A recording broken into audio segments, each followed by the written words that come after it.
It was a deal struck 100 years ago by foreign diplomats, outsiders who wanted to create lines of control in the Middle East as the Ottoman Empire crumbled.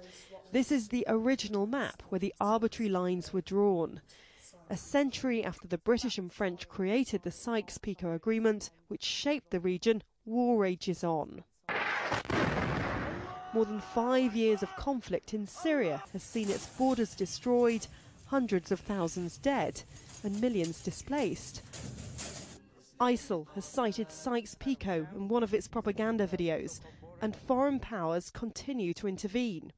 The legacy of Sykes-Picot today is a kind of carte blanche given to foreign powers to interfere and intervene in the Middle East in order to advance their own narrow interests at the expense of the local population. This is the legacy of Sykes-Picot, and the way it's seen, it's become a symbol of all that is rejected in terms of the overreach of nations and so on.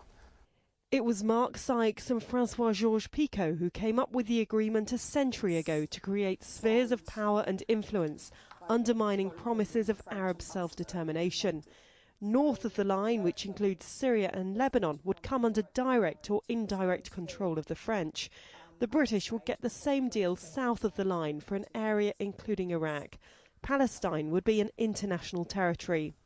What was agreed that day was superseded by other deals, other agreements and mandates. The modern-day borders in the region bear little or no resemblance to what was agreed in May 1916. But Sykes-Picot has become a byword for interference and blamed for ignoring ethnic and social differences.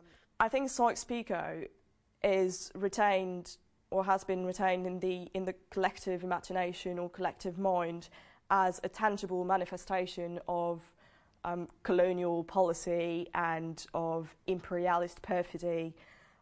But again, the agreement was never implemented.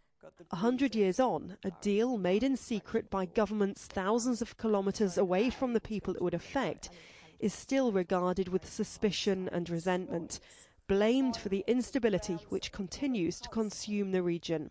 Emma Hayward, Al Jazeera in London.